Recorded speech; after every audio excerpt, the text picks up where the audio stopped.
Welcome to Mahaa Max. నేను మీ NSR. ఈరోజు మన ముందు ఒక సెన్సిబుల్ డైరెక్టర్ ఉన్నారు. 25 years కెరియర్లో ఆయన తీసింది చాలా కొద్ది సినిమాలే, అయితే వాటి ప్రభావం మాత్రం చాలా ఎక్కువ. ఆయన డైరెక్ట్ చేసిన ఆ నలుగురు సినిమా రీసెంట్గా 20 ఏళ్ళు కంప్లీట్ చేసుకుంది. మరి ఆ సినిమా గురించి, తన కెరియర్ గురించి ఆయన ఏమంటారో ఆయన మాటల్లో విందాం. ఆయన పేరే చంద్ర సిద్ధార్థ. దాదాపు 6 ఏళ్ల తర్వాత మళ్ళీ మీడియా ముందుకు వచ్చారు ఆయన. సో ఆయన చెప్పే విశేషాలు ఇప్పుడు మనం తెలుసుకుందాం. నమస్తే చంద్ర సిద్ధార్థ గారు. నమస్తే. ఎలా ఉన్నారు? బాగున్నట్టే. బాగున్నట్టేనా? గుండ్రంగా రావుగా. 6 ఏళ్ళు అవుతుంది అనుకుంటా మనం కలిసి. మీ లాస్ట్ సినిమా ఆటగదరా శివ. అది తెలియకుండా అయిపోయినాయి 6 ఏళ్ళు. అంటే మాకంటే తెలియకుండా అయిపోయినాయి. మరి మీకు భారంగా గడిచి ఉంటాయి కదా 6 ఏళ్ళ గ్యాప్ అంటే. నేను అదే బయటికి ఏం చేసినట్టు లేకపోయినా కానీ నాకు సంవత్సరాలు నెలలు రోజులుగా వారాలుగా అయిపోయింది. 6 ఏళ్ళు అయిపోయిందా? ఆ నలుగురు చేసి 20 ఏళ్ళు అయిందా? అసలు ఆ నలుగురు చేసిన 1-2 yearsకి ఆ నలుగురు గురించి ఎవరైనా మాట్లాడితేనే ఇంకా సినిమా గురించి ఏంటి అనుకునేవాడిని. ఇప్పుడు చూస్తే 20 ఏళ్ళు అదే సినిమా తెలుస్తుంది. అంటే ఎలా అనిపిస్తుంది 20 years తర్వాత కూడా ఆ సినిమా గురించి మాట్లాడుకోవటం, మళ్ళీ మనం ఇప్పుడు ఇలా కలుసుకొని ఆ సినిమా విశేషాలను ఈ జనరేషన్కి తెలియజేయటం, ఇవన్నీ తలుచుకుంటే ఎలా అనిపిస్తుంది? అంటే కాస్త గర్వంగా ఉంటుంది, బాధ కూడా వేస్తుంది. 20 ఏళ్ళుగా అంత ఇంకో మంచి సినిమా తీయలేదా అని. ఇంకా కొంతమంది అయితే దాని తర్వాత ఇంకేం తీయలేదా మీరు అడిగి. ఓకే, తీసాము, కొన్ని మన చేతుల్లో ఉండవు. కానీ నిజంగా ఆ నలుగురు సినిమా గుర్తొచ్చినప్పుడల్లా నాకు అందులో అసలు మర్చిపోలేని డైలాగు రూపాయి గురించి చెప్పిన డైలాగు. రూపాయి నువ్వేం చేస్తావు అంటే, హరిశ్చంద్రుడి చేత అబద్ధం ఆడిస్తాను, భార్యాభర్తలను వేరు చేస్తాను, తండ్రి బిడ్డల్ని విడదీస్తాను, స్నేహితుల మధ్య వైరం సృష్టిస్తాను. ఇప్పుడు జరుగుతున్నాయి చూస్తున్నాం అని అదే రూపాయి నా కుటుంబంలోకి చొరబడి బంధాలని కిలోల లెక్కన అమ్మేస్తుంది అనుకోలేదు అనే ఒక డైలాగ్ ఉంది చూసారా. అసలు ఇప్పటికీ అంటే సొసైటీలో ఆ ఇన్ఫ్యాక్ట్ ఇప్పటికీ అలాగే ఉంది అనిపిస్తుంది. ఏమంటారు మీరు? అది ఎప్పటి నుంచో ఉంది. అది ఎప్పటి నుంచో ఇప్పటిదాకా ఇంకా ఉంటుంది కూడా అనిపిస్తుంది. ఉంటుంది రూపాయే నడిపిస్తుంది. అంటే అది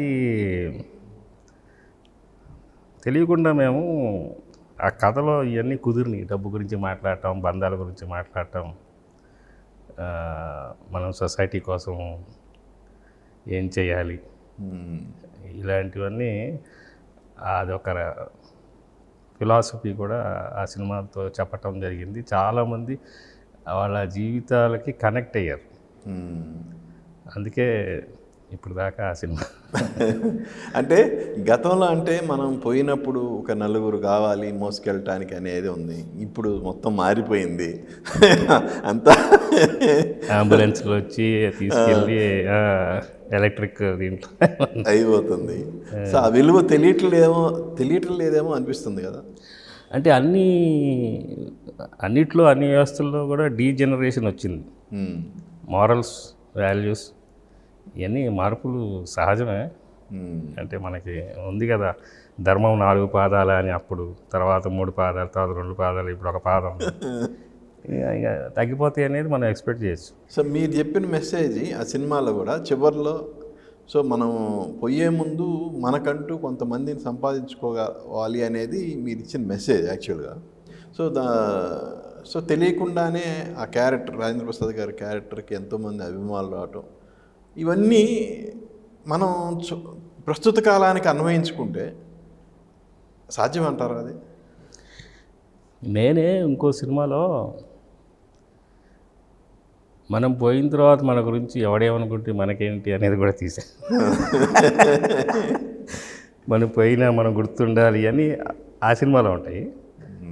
అసలు మనం పోయితే ఎవడేమనుకుంటే మన గురించి మనకి ఏంటి అనేది అది కూడా ఉంది.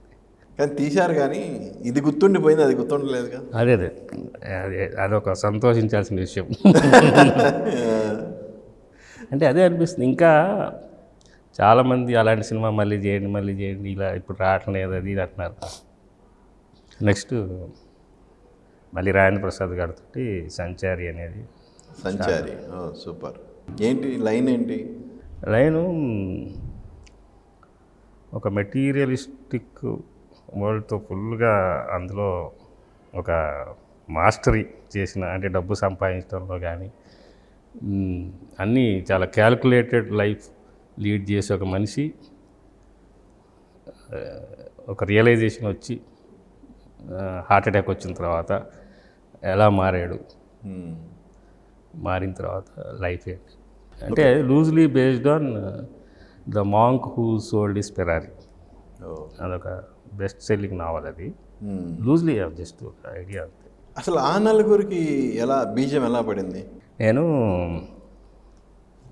అట్లూరు పూర్ణచంద్రరావు గారి దగ్గర నాకు మదన్ పరిచయం అయ్యి మామూలు సినిమాల గురించి డిస్కషన్ చేస్తున్నప్పుడు ఏవేవో కథలు హీరోలకి చెప్పి ట్రై చేయటం జరిగేది.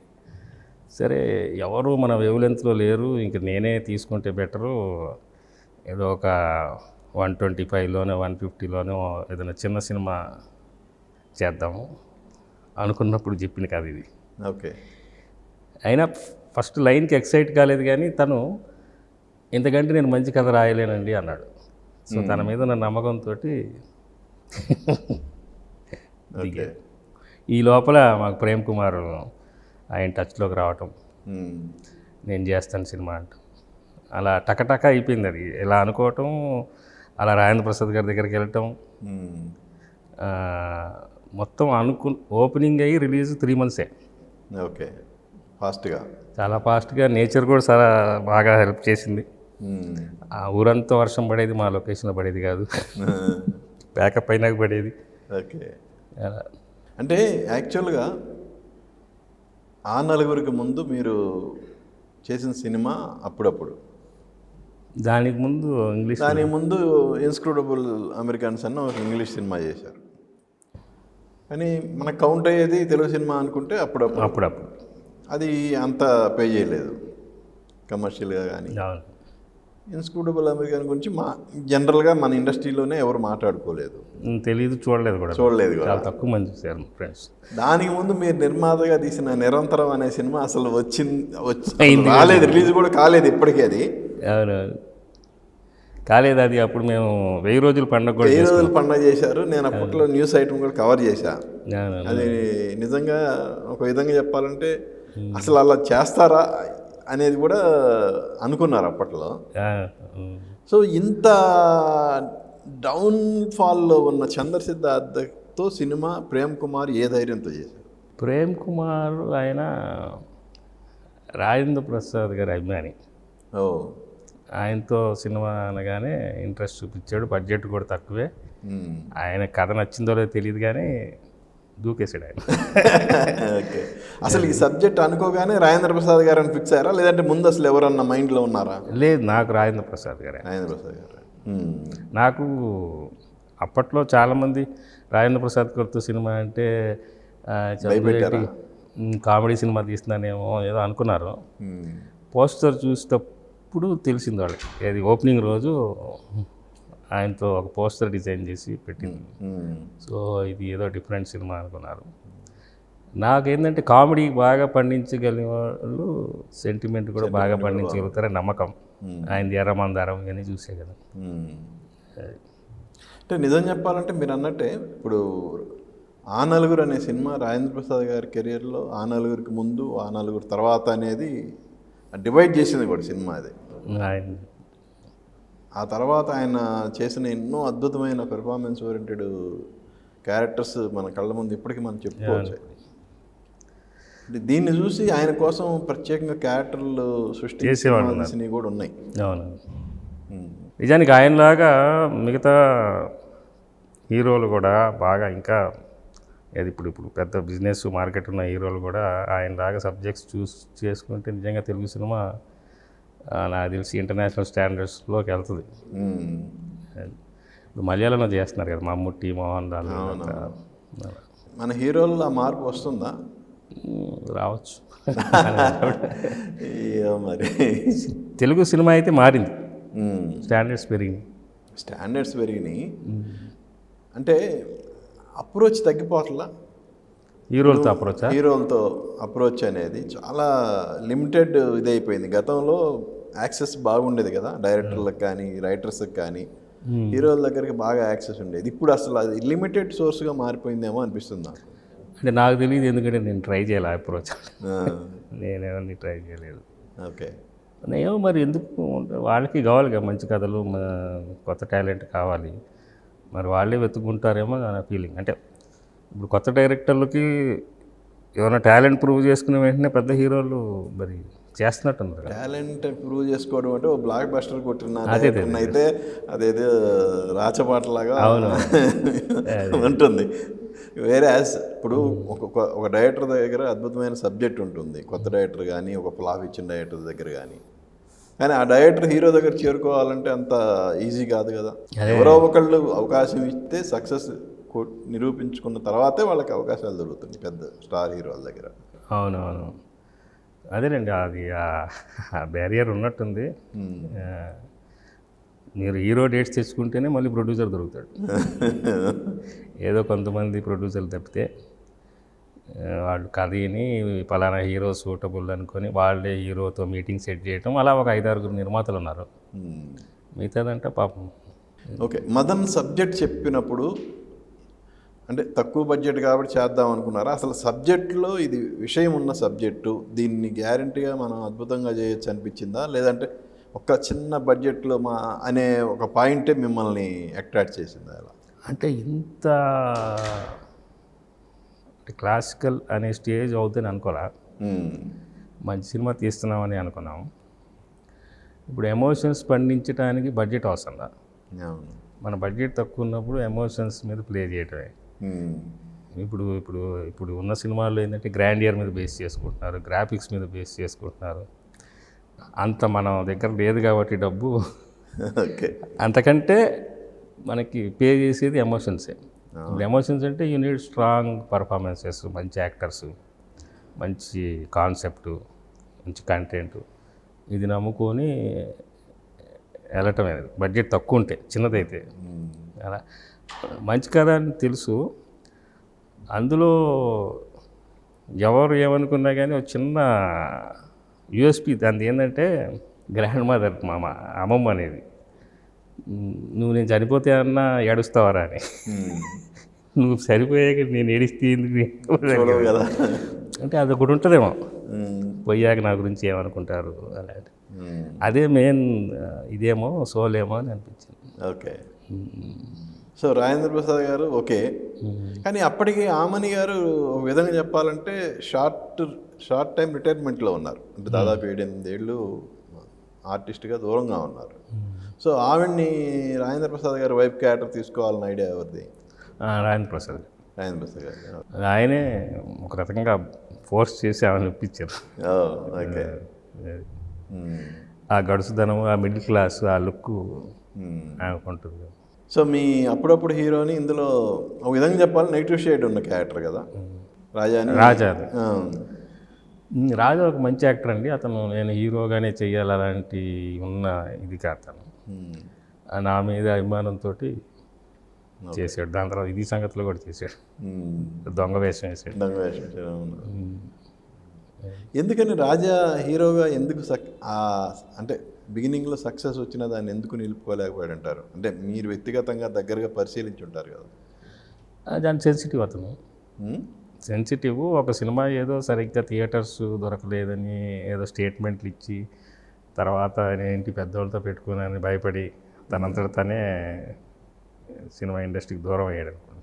నేను ఆయన ఇప్పుడు కూడా అడుగుతుంటాను, నేను మధ్యలో వెబ్ సిరీస్ ఇవన్నీ ఏమైనా చేయొచ్చు కదా అంటే ఇక రాడంట అసలు. అంటే దీనికంటే అదే హ్యాపీగా ఉందా? బాగా డబ్బులు బాగా సంపాదిస్తున్నా అన్నట్టు. ఓకే. సో డ్యూరింగ్ షూటింగ్ అండి ఎప్పుడన్నా అరే ఇది ఇంత డ్రై సబ్జెక్టు, నాకు ఇప్పటివరకు సక్సెస్ లేవు, ఇప్పుడు ఈ సినిమా చేస్తున్నాము, ఇదేమన్నా డిసప్పాయింట్ చేస్తే మళ్ళా స్ట్రగుల్ ఉంటుందని ఎప్పుడన్నా అనిపించిందా? నేనా అప్పుడు సినిమా పోతే అమెరికాకి వెళ్దామనే ఉండేది ప్రతిసారి. నాకేం భయం లేదు. ఆ, ఎందుకంటే నాకు అమెరికాలో ఓ ప్రొడక్షన్ కంపెనీ వాళ్ళ దగ్గర నుంచి ఎప్పుడు ఎనీ టైం ఆఫర్ ఉంటుంది అన్నమాట. ఓకే. సో ఆడదు అనే ఆలోచన ఉండేది కాదు, ఆడదేమని భయం కూడా ఉండేది కాదు. ఉమ్, రాజేంద్ర ప్రసాద్ గారికి ఉన్న నమ్మకం నాకు బాగా బలాన్ని ఇచ్చింది. ఉమ్, కథ విన్నప్పుడు ఈ కథ విన్నప్పుడు జడ్జ్ చేయటం చాలా కష్టం. ఉమ్, ఆయన ఇందులో ఉన్న పొటెన్షియల్ ఆయన గ్రాస్ప్ చేసి సినిమా షార్ట్ టైంలో ఫినిష్ అయింది. 36 days, 36 days. 17 days టాక్కి, మిగతా రోజులంతా సాంగ్స్కి ఎక్కువైనాయి. సాంగ్స్ అంటే total single card Chaitanya Prasad గారు. అందులో ఈ సినిమా ఎంత హిట్ అయిందో ఆ సాంగ్స్ కూడా అంత జనాల్లోకి అంత బాగా వెళ్ళినాయి కదా. సో అది ఎక్స్పెక్ట్ చేశారా? అంటే మీకు లాస్ట్లో ఒక్కడే రావడం అనే సాంగ్ ఉంది, ఉమ్, దాని మూలన సినిమా వేరే లెవెల్కి వెళ్ళింది. ఉమ్, అంటే ఒక 1:10 రేంజ్లో వెళ్ళిపోయింది. ఉమ్, చాలామంది, అది ఈవెన్ చైతన్య ప్రసాద్ ఆయన కూడా ఉమ్, ఇంత డిప్రెసింగ్ శవయాత్ర దీని మీద పాట ఏంటి, ఉమ్, చావు మీద పాట ఏంటి, ఉమ్, లేదండి అలా ఉండకుండా ఒక ఆర్ద్రతో కూడిన ఒక ఫిలాసఫీతో చెప్తాం ఉమ్. అని చెప్పాను. అది నిజంగా చాలా అసెట్ అయింది సినిమాకి. అవునా, ఆ టైటిల్ సాంగ్ అనేది సబ్జెక్ట్ చెప్పినప్పుడే ఇమీడియట్గా ట్యూన్ ఇచ్చాడు కదా ఆర్పి. ట్యూన్ అప్పటికే ఆయనకి చెప్పినప్పుడే పాట అక్కడ ఉంటుందని తెలుస్తుంది. ఉమ్, ఆయన దాకా వచ్చేటప్పటికి మేము పాట ఉంటుందని డిసైడ్ చేసాం. ఓకే. మీ పాట ఉంటుందని మీరు డిసైడ్ అయ్యారు, కానీ ఆ సబ్జెక్ట్ చెప్ప. అవునవును, వినగానే ఆ ట్యూన్ ఇచ్చి. అవును, ఆ సాంగ్ యాక్చువల్గా ముందు ఆర్పి పాడాలనుకున్నారు, కానీ బాలుగారికి ఇందులో ముందు 2 బర్త్డే సాంగ్, ఇంకొక సాంగ్, 2 సాంగ్స్ పాడించడానికి పిలిచారు బాలుగారిని. కానీ టైటిల్ సాంగ్ కూడా బాలుగారితో పాడించాలన్న ఆలోచన మీదేనట కదా. అది చిన్న కుట్ర చేయాల్సి వచ్చింది. బాలిగారిని ఒక పాట కోసం పిలిచి వెంటనే ఇది కూడా పాటించేయని చెప్పేశారు. అంటే అది బాగా పరిచయం ఉన్న వాయిస్, బాగా డెప్త్ ఫీల్ ఉన్నది అనిపించి. ఎంతైనా ఆర్పి వాయిస్ కొద్దిగా యంగర్, ఇది లవ్ స్టోరీలకి దానికి పనికొచ్చేది. ఆయనదైతే కరెక్ట్ అనిపించింది, బాలసుబ్రహ్మణ్యం గారు. అదే ఆ సాంగ్ తర్వాత ఏ ఇంట్లో శవం లేచినా కూడా బాలుగారు వాయిస్తూ ఆ టైటిల్ సాంగ్ అనేది ఒక విధంగా అదొక ఇదిలాగా అయిపోయింది, ఆనవాయితీలాగా. ఆయన అదే అంటారు కదా రాజేంద్ర ప్రసాద్ గారు, పెళ్లి పాట నాది, చావు పాట నాది అని. పెళ్లి పుస్తకంలో పాట, పుస్తకంలో సాంగ్. అవును. సినిమా రిలీజ్ అయింది, కలెక్షన్స్ లేవు బిగినింగ్లో, అప్పుడు ఏమనిపించింది? ఏం డిప్రెస్ కాలే, ఏమన్నా ప్రొడ్యూసర్ బాధపడి ఉంటాడు. కానీ ప్రతి థియేటర్లో సైకిల్ స్టాండ్ వాళ్ళ దగ్గర నుంచి అందరూ మాకు ధైర్యం చెప్పేవాళ్ళు, లేదు సార్ ఆడుతుంది సార్, పికప్ సరే సరే సరే సరే. అప్పుడంటే ఎందుకంటే ఫస్ట్ కలెక్షన్స్ లేకపోతే సినిమా తీసేయాలి అనుకునేది వాళ్ళే. ఎందుకంటే వాళ్ళకి ఇన్కమ్ ఉండదు కదా, సైకిల్ స్టాండ్, క్యాంటీన్ వాళ్ళకు ఉండదు. వాళ్ళే ధైర్యం చెప్పేవాళ్ళు. మేము 2 weeks ఏం లేదు, ఫస్ట్ రిలీజ్ అయింది 27 prints, 16 prints రిటర్న్ వచ్చినాయి సెకండ్ వీక్కి. ఈ సెకండ్ వీక్ అయ్యేటప్పటికి మొత్తం ఇంకా తీసేయటమే. లక్కీగా ఏంటంటే మయూరి డిస్ట్రిబ్యూటర్స్ సపోర్ట్ ఉండే, వాళ్ళు కూడా ధైర్యంగా ఉంచుదాం సినిమాని అనే ఉంచారు. అది 3rd week నుంచి ఆయన బ్రహ్మరాంబాలు అయితే కంటిన్యూస్ 4 shows, 50 days హౌస్ఫుల్. అది 3వ వారం నుంచి. అక్కడ సెకండ్ రిలీజ్ అనమాట. తీసేసిన థియేటర్లే మళ్ళీ పిలుచుకున్నారు, మళ్ళీ వేసుకున్నారు. మేము థియేటర్స్ తిరిగి మేనేజర్ని అడిగాము కూడా, ఏమైనా కట్ చేయాలా, ఒక్క ఫిల్మ్ కూడా టచ్ చేయగానే అంత. అది అంటే అది మామూలుగా ఫ్యామిలీ డ్రామా సినిమా, మేము ఎక్స్పెక్ట్ చేయాల అంత మాస్ జనాలు కూడా దాన్ని అంత ఆదరిస్తారని. నాకుండేది నమ్మకం ఇది కమర్షియల్ మాస్ సినిమానే. అంటే అందరికీ కనెక్ట్ అయ్యే ఎలిమెంట్ ఉంటే మాస్ సినిమానే అది. 100% ప్రేక్షకులు ఆదరించారంటేనే అది డెఫినెట్గా. కానీ అదే ఈ ప్రస్తుత కాలంలో అయితే ఇవాళ రేపు అంత నెంబర్ ఆఫ్ డేస్కి వచ్చింది కదా. అవును, షోస్ మీరు అన్నట్టు ఒక విధంగా చెప్పాలంటే షోసే. ఫస్ట్ మార్నింగ్ షో పడితే మ్యాట్నీకి ఏం లేకపోతే అసలు థియేటర్లు క్యాన్సిల్ చేసే సిచ్యుయేషన్ ఉంది. ఎంత స్టార్ హీరో అయినా, ఎంత పెద్ద సినిమా అయినా. ఈ కాలంలో అయితే అసలు సస్టైన్ అయ్యేది కాదు కదా. అంటే ఇప్పుడు ఏంటంటే ఈ మన ఓటీటీలుకి ఇలాంటివే కావాలా. ఇప్పుడు వీళ్ళు థియేటర్కి వెళ్ళి ట్రాఫిక్లో వెళ్ళి 300, 400, 500 పెట్టి అయితే చూడరు. మనం కూడా ఎక్స్పెక్ట్ చేయకూడదు. ఈ బిజినెస్ తగ్గట్టే ఆ బడ్జెట్లో చేసుకోవాలి.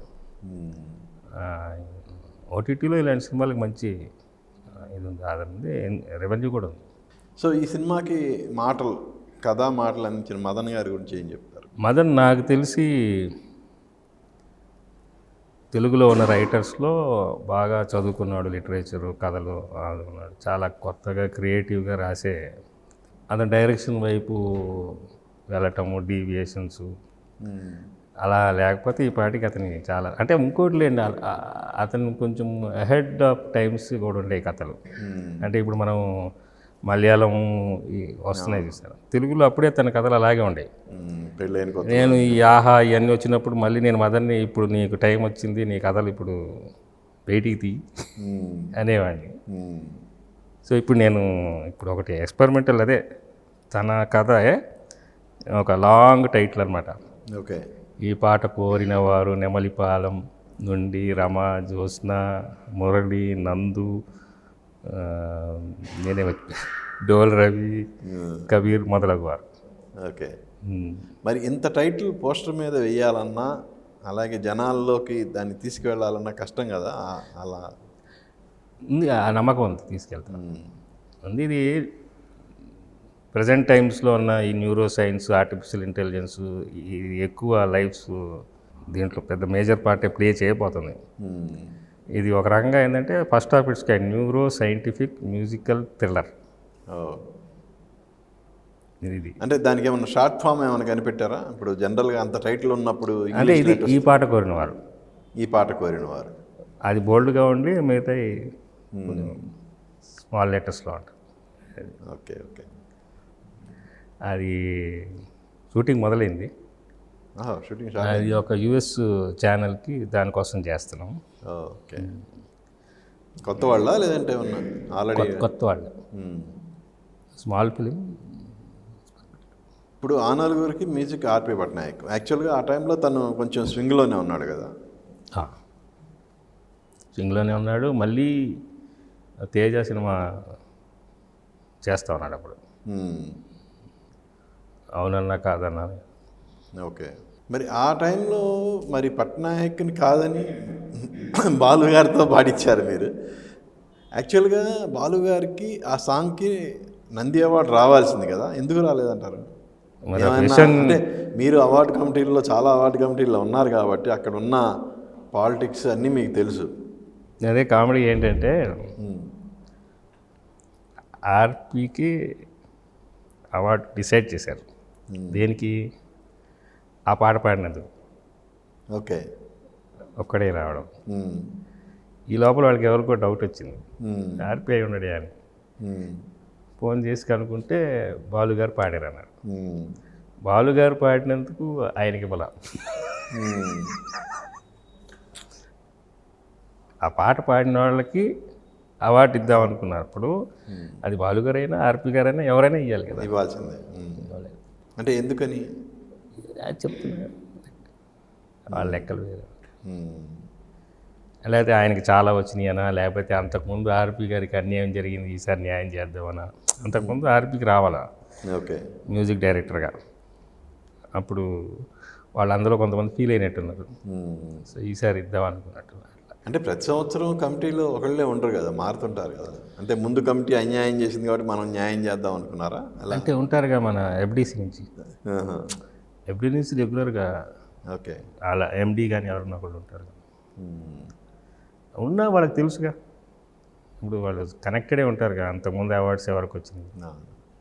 అలాగే చైతన్య ప్రసాద్కి రాకపోవటం, లిరిక్స్కి రాకపోవటం అనేది మెయిన్గా నేను ఫీల్ అయింది కథకు కానీ మాటలు కానీ రాకపోవటం. మరి ఇంత ఇప్పుడు దాకా ఆ మాటలు సోషల్ మీడియాలో చాలామంది అవుతున్నప్పుడు అప్పుడు నేను అడిగా, నేను ఫోన్ చేస్తారు కదా అవార్డు వస్తే, అది మాటలకి రాకపోవటం కథకి రాకపోవటం నాకు డిసప్పాయింట్. అంటే వద్దు మీరు అలాంటి వెళ్ళపుచ్చుకండి, బయట చెప్పకండి. 3 అవార్డ్స్ వచ్చినాయి కదా, నంది అవార్డ్స్. అవి కొన్ని కమెంట్ చేయకూడదు కానీ, మీకు బెస్ట్ ఫిల్మ్ ఇస్తే బెస్ట్ డైరెక్టర్ ఇంకోరికి ఇస్తాము, పంచటాలు కొన్ని ఉంటాయి. అలాంటివి కొన్ని ఉంటాయి.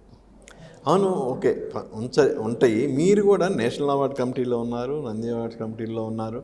ఎప్పుడైనా వీటి మీద ఫైట్ చేయలేదా? మేము ఉన్నప్పుడు అలాంటి అవసరం అంటే ఫైట్ చేసే సిచ్యువేషన్ ఏం లేవు, స్మూత్గా. అంటే ఇప్పుడు అలాంటి సిచ్యువేషన్ వస్తే కానీ అప్పట్లో నేషనల్ అవార్డ్ నేను నంది ఉన్నప్పుడు 1-2 రూల్స్ మారిస్తే బాగుండని చెప్పాను. డబ్బింగ్ సినిమా అయితే అవార్డుకి అర్హత లేదనేది, రీమేక్ అయితే సారీ రీమేక్కి. నేను ఇది రాంగ్, రీమేక్ అంటే కథకి ఇవ్వద్దు మీరు కావాలంటే, లేదా రీమేక్ అంటే ఒరిజినల్ కంటే ఇక్కడ ఆర్టిస్ట్ బెటర్గా పర్ఫామ్ చేసి ఉండొచ్చు, ఒరిజినల్ కంటే కెమెరా వర్క్ బాగుండి ఉండొచ్చు, ఒరిజినల్ కంటే డైలాగ్స్ బాగుండి ఉండొచ్చు. ఇవి సెపరేటే. రీమేక్ అంటే అది కథే సిమిలర్, కథ తీసుకోవటం మాట. సో ఆ క్లాజు తీసేస్తే మంచిదని చెప్పాను. తెలీదు, తర్వాత లేవుగా నంది అవార్డ్స్. ఓకే. కానీ అలా బాగా అన్యాయం జరిగింది మోహన్ బాబు గారికి, పెదరాయుడు.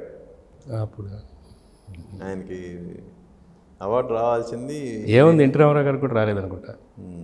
రాలేదు కదా, రాలేదు. ఏముందండి, వీళ్ళు అవార్డ్స్ కంటే ఇంకా ఇంకా హయ్యర్ లెవెల్లో ఉన్నవాళ్ళే కదా. అవును, అంతే కదా. ఇప్పుడు మీ టైంలో మీరు కమిటీలో ఉన్నప్పుడు తెలుగు సినిమాలకి బాగా, అంటే మీరున్నప్పుడు అంటే ఆ టైంలో నేను చెప్పాను, మీరున్నారని కాదు, బాగా అన్యాయం జరిగిందనేది బాగా ప్రచారంలో ఉన్నది కదా. అంటే ఒక విధంగా సౌత్ సినిమాల్లో కూడా తెలుగు సినిమాకే ఎక్కువ అన్యాయం జరిగిందనేది. అలాగే ఉండదండి. ఇప్పుడు జ్యూరీలో ఎవరు ఉంటారంటే ఆల్రెడీ నేషనల్ అవార్డు వచ్చిన వాళ్ళు ఎవరు అంటే మలయాళం వాళ్ళకి ఎక్కువ అవార్డ్స్ వచ్చి ఉంటాయి, బెంగాలీ వాళ్ళకి వచ్చి ఉంటాయి, మరాఠీ ఇట్లా వాళ్ళు. సో న్యాచురల్లీ జ్యూరీలో వాళ్ళు ఎక్కువ ఉంటారు. వాళ్ళు ఎక్కువ ఉండటమును తెలుగు వాళ్ళు నేషనల్ అవార్డ్స్ పట్టించుకునే వాళ్ళు కాదు, అసలు అప్లై కూడా చేయరు. తెలుగు నుంచి 8, 9 అప్లై చేస్తే కన్నడ అలాంటి దాంట్లో 40, 50 అప్లై చేస్తారు. చిన్నది కన్నడ. ఇది మనకి రాదని ముందే ఫిక్స్ అయిపోవటమా, లేకపోతే అటు సైడు మనకి అంటే సగం ఏంటంటే సినిమా రిలీజ్ అయిన తర్వాత కనెక్షన్ ఉండదు ప్రొడ్యూసర్కి, డైరెక్టర్లకి. డైరెక్టర్కి అప్లై చేయాలని ఉండొచ్చు, ప్రొడ్యూసర్ అప్లై చేయడు. ఇలాంటివి ఉన్నాయి. ఓకే. అన్యాయం అంటే మన సినిమాలు తీసే పర్పస్ వేరు.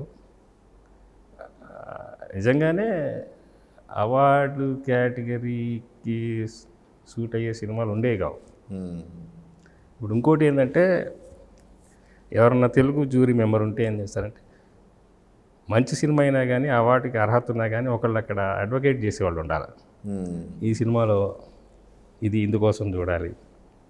ఫర్ ఎగ్జాంపుల్ నా బంగారు తల్లికి నేను ఉన్నప్పుడు ఇదేముంది, ఇది వేశ్య మీద ఎన్నో సినిమాలు వచ్చినాయి కదా అన్నారు. ఇది వేశ్య మీద కాదండి, పింప్ మీద అని చెప్పారు. అప్పుడు వాళ్ళకి కొత్తగా అనిపించింది, అలా దానికి వచ్చింది. అలా ప్రతిదీ మనం ఒకటి చెప్పాలి. ఈ సినిమా ఇప్పుడు మినుగురులు కానీ ఇవన్నీ కానీ వాళ్ళకి దాని గురించి ఒక డిస్కషన్లో చేయాలి. లేకపోతే ఇంకంతే. అంటే ఇప్పుడంటే మొత్తం టోటల్గా మారిపోయింది. మన కమర్షియల్ సినిమాలకు కూడా అవార్డులకు వెళ్తున్నాయి. ఒక విధంగా చాలా ఇప్పటివరకు రాని ఉత్తమ నటుడు కేటగిరీలో పుష్ప సినిమాకి అల్లు అర్జున్కి అవార్డు వచ్చింది కదా. కోర్స్ దాని మీద నెగిటివ్ కామెంట్స్ అయినా వచ్చినాయి అనుకోండి. కాకపోతే అక్కడ పెర్ఫార్మెన్స్ అనేది చూడాలి యాక్చువల్గా. అంతేలేండి. పర్ఫార్మెన్స్కి ఉత్తమమైన క్యారెక్టరా నెగిటివ్ షేడ్ అనేది ఏమి ఉండదు. నీకు చాలాసార్లు బెస్ట్ యాక్టర్ అవార్డులు ఒక ఇది ట్రాన్స్జెండర్కి రావటము, ఇంకా అసలు చాలా నీచమైన క్యారెక్టరైజేషన్ ఉన్న వాళ్ళకి కూడా బెస్ట్ యాక్టర్ అవ్వచ్చు. సో దానికి అదే వచ్చినాయి. కానీ అల్లు అర్జున్కి రాగానే పుష్పాలో కేటగిరీ రాగానే ఎర్రచందనం స్మగ్గర్కి అవార్డు ఇవ్వటం ఏంటి అని రేజ్ చేశారు కదా. అది ఎంతవరకు కరెక్ట్ అసలు? కరెక్ట్. అది దీన్ని సెపరేట్ చేయాలి. ఇప్పుడు డర్టీ పిక్చర్ ఉంది. అవును. డర్టీ పిక్చర్లో విద్యా బాలన్కి బెస్ట్ యాక్ట్రెస్ ఇచ్చారు. అదేంటి ఒక సుస్మిత లాంటి ఒక వ్యాంపు డ్యాన్సులు వేసుకునే వేషం వేసిన అమ్మాయికి బెస్ట్ యాక్టర్ ఏంటి అన్నారు. అది కాదు కదా పర్ఫార్మెన్స్.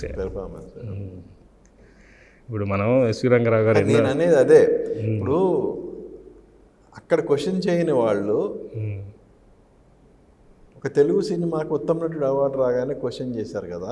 అంటే ఎవరు మనవాళ్ళ లేకపోతే అన్ని వైపుల నుంచి, ఈవెన్ సోషల్ మీడియాలో కూడా. నేను అనేది నార్త్ సైడు, మన సౌత్ సైడు, అలాగే సోషల్ మీడియాలో నెటిజన్స్ ఇంకా ఉంటాయి, క్రిటిసిజం ఉంటాయి. సౌత్ నుంచి వచ్చినాయి అంటేనే అవార్డులు ఉంటాయి. ఎందుకంటే మొత్తం ఫిలిం బేస్డ్ మీడియా అంతా బాంబే బేస్డ్ కదా. వాళ్ళకి చాలా నచ్చలేదు. బాహుబలి బెస్ట్ ఫిలిం ఇచ్చినప్పుడు చాలా ఫీల్ అయ్యారు. మళ్ళీ ఉన్నాయి. ఎంత ఫీల్ అయ్యి ప్రయోజనం ఉంది ఈ రోజున? సినిమా అంటేనే, ఇండియన్ సినిమా అంటేనే తెలుగు సినిమా అనే లెవెల్కి ఎదిగిపోయింది కదా తెలుగు సినిమా. అంతేగా ఇప్పుడు తెలుగులో అవకాశాల కోసం నానా తంటాలు పడుతున్నారు. బాంబే నుంచి కానీ ఎక్కడి నుంచి కానీ. ఈవెన్ బాలీవుడ్ స్టార్స్ కూడా తెలుగులో అదే తెలుగు సినిమాల్లో ఇప్పుడు నాకు తెలిసి మన రెమ్యునరేషన్లు ఇంచుమించు మీకు హాలీవుడ్ స్టార్స్ ఎంత తీసుకుంటారో అంత ఆ రేంజ్లో ఉన్నాయి. అవును. సైజ్ ఆఫ్ ద మార్కెట్ కూడా అంతే పెరిగింది. అవును. అసలు అవును, మీకు అసలు సినిమా మీద ఇంట్రెస్ట్ అనేది ఎలా వచ్చింది అసలు? నేను యాక్చువల్ స్కూల్లో క్రియేటివ్ ఆర్ట్స్ వైపు ఉండేది, పెయింటింగ్ ఇవన్నీ చేసేవాడిని. నేషనల్ మా అన్నయ్య కెమెరామెన్, ఒక అన్నయ్య కెమెరా, ఇంకో యాక్టర్గా చేసేవాడు. అదే మన ఆనరుగుల్లో ముస్లిం వేషం వేసేవాడు. ఆయనకి ఎలాంటివి సూట్ అవుతాయి అని ఆయన కోసం కథలు ఆలోచిస్తూ ఇలా రావటం జరిగింది అసిస్టెంట్ డైరెక్టర్గా. ఓకే. అంటే ఒక ఇది నెగటివ్ షేడ్స్ ఉన్న ప్రొటాగనిస్ట్ వేషం అట్లాంటివి అలా. ఓకే. మరి సడన్గా ప్రొడ్యూసర్ ఎలా అయ్యారు? అంటే మనం ఎవరి దగ్గరికి వెళ్ళి ఇది నా విజను, ఇది నా ప్యాషను, నా కథకి మీరు డబ్బులు పెట్టండి అని అడగటం మనకు చేత కాదు. పైగా పోయినాయి అనుకోండి 80% పోతాయి కదా.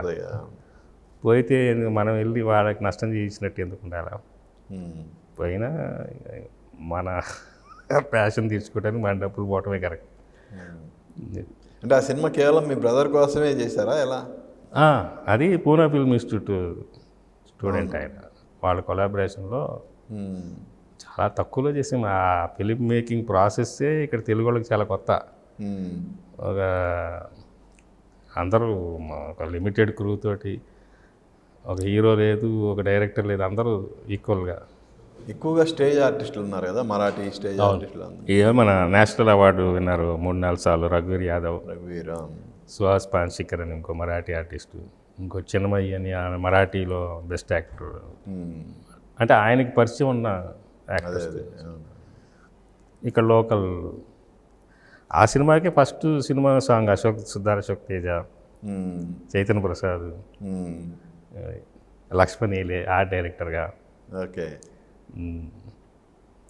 చాలామందికి అది ఫస్ట్ సినిమా. First cinema. ఇప్పుడు వాళ్ళందరూ ఇప్పుడు ఒక విధంగా చెప్పాలంటే శ్రీకర్ ప్రసాద్ గారు మొత్తం ఇండియన్ సినిమాలో హిందీ డబ్బింగ్ అన్నీ ఆయన ఇప్పుడు రాస్తున్నాడు. నేషనల్ అవార్డ్స్ వచ్చిన ఎడిటర్ ఆయన. అలా చాలా పెద్ద స్థాయికి వెళ్ళారు కదా. అవును, చాలామంది తర్వాత అంటే నాకు టాలెంట్ని గుర్తుపెట్టే టాలెంట్ ఉందన్నమాట. అది చాలామంది అదొక హ్యాపీనెస్. ఎప్పుడైనా ఎవరన్నా సక్సెస్ అయితే మనం ఐడెంటిఫై చేస్తాం సక్సెస్. ఆ సినిమా కంప్లీట్ అయిన తర్వాత ఎందుకు రిలీజ్ చేయలేదు? అంటే రిలీజ్ చేయడానికి ప్రయత్నించి సాధ్యపడకపోవడం వల్ల ఆగిందా, ఎలా అసలు అది? అలా చేసిన తర్వాత అప్పుడు ఒక గద్దర్ ఆయన చూసి ఒక డిస్ట్రిబ్యూటర్ చెప్పాడు, ఆయన చేద్దామన్నాడు, చనిపోయాడు.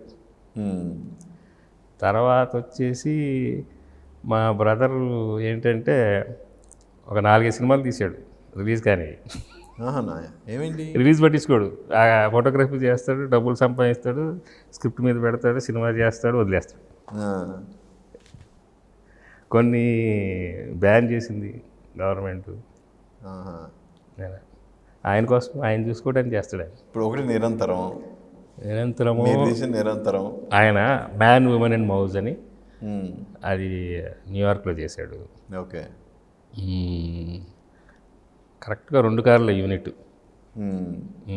అప్పట్లోనే ఫిలిం రీలే కానీ లైట్లు లేకుండా తీయటం, నైట్స్ కూడా. ఓకే, అదొకటి. తర్వాత గాడ్సే టెస్టిమనీ స్టేట్మెంట్ మీద బేస్ చేసుకొని గాంధీ మీద ఒకటి తీశాడు, రెసిడ్యూ అని. ఓకే, మళ్ళీ తీసాడు. ఓకే, అవును. మీరు సడన్గా ఇంగ్లీష్ సినిమా వైపు ఎలా వెళ్ళారు? ఇన్స్క్రూటబుల్ అమెరికన్స్ అని. అదా నాకు ఆ పీరియడ్లో 97, 98లో ఏంటంటే ప్రతి 2వ ఇంట్లో ఎవరో ఒకళ్ళు అమెరికాకి వెళ్దామని వెళ్ళిన వాళ్ళు, అమెరికాలోకి వెళ్ళి వచ్చిన వాళ్ళు చెప్పే కథలు వినటం, అక్కడ ఇలా ఉంటుంది, అలా ఉంటుంది, ఇలా ఉంటుంది. చాలామంది డ్రీమ్ అప్పట్లో అమెరికాకి వెళ్ళటం. సో అది అందరూ కనెక్ట్ అయ్యే, అంటే నేను ఎప్పుడూ ఒక కాంటెంపరీ ఇష్యూ అంటే ఆ రోజుకి ఏంటి టాపికల్, ఏంటి థీమ్, అది అంటే ఇప్పుడు మనం సినిమా ఎలా తీయటం కాదు, ఏం తీయటం, ఏం తీయాలి అనేది ఇంపార్టెంట్. సో ఇది ఇంట్రెస్టింగ్ టాపిక్ అవుద్ది, సినిమా అవుద్ది అని ఒక కథ అనుకుంటూ ఒక నవల చదివాను, అనురాగ్ మాథుర్ది ఇన్స్క్రూటబుల్ అమెరికన్స్. అది బెస్ట్ సెల్లర్. సో దాన్ని చెడగొట్టబుద్ధి కాదు, అంటే వేరే కథలో పెట్టి అది కాకుండా రైట్స్ తీసుకొని లాంగ్వేజ్ బేస్డ్ హ్యూమర్ కాబట్టి ఇంగ్లీష్లో తీసి, ఓకే, దాన్ని తెలుగు చేస్తే మళ్ళీ పాడవుద్ది కదా, అలా ఇంగ్లీష్ తీయడం జరిగింది. ఓకే, అంటే దానికంటే ముందు తెలుగులో సినిమా ప్లాన్ చేసి వర్కౌట్ అవ్వక అది తీసారు. అవి రకరకాలు జరుగుతుంటాయి. కొన్ని స్క్రిప్ట్ స్టేజ్లు ఆగేవి, కొన్ని షూటింగ్కి వెళ్ళి ఆగేవి, కొన్ని రిలీజ్కి వెళ్ళి ఆగేవి, ఇవన్నీ చూసాం. యాక్చువల్గా వేణుని మీరే పరిచయం చేయాల్సింది కదా. వేణు నన్నే పరిచయం చేసి. అవునా? నాకు ఇష్టం ఉండేది కాదు. నేను అప్పటికి పవన్ కళ్యాణ్కి ఒక కథ, హీరో కృష్ణ గారు ఫస్ట్ నేను చెప్పింది కదా, ఓకే, యాక్షన్ కథ చెప్తే ఆయన నిన్నే పెళ్ళాడతా లాంటిది ఏదన్నా చెయ్యాలి.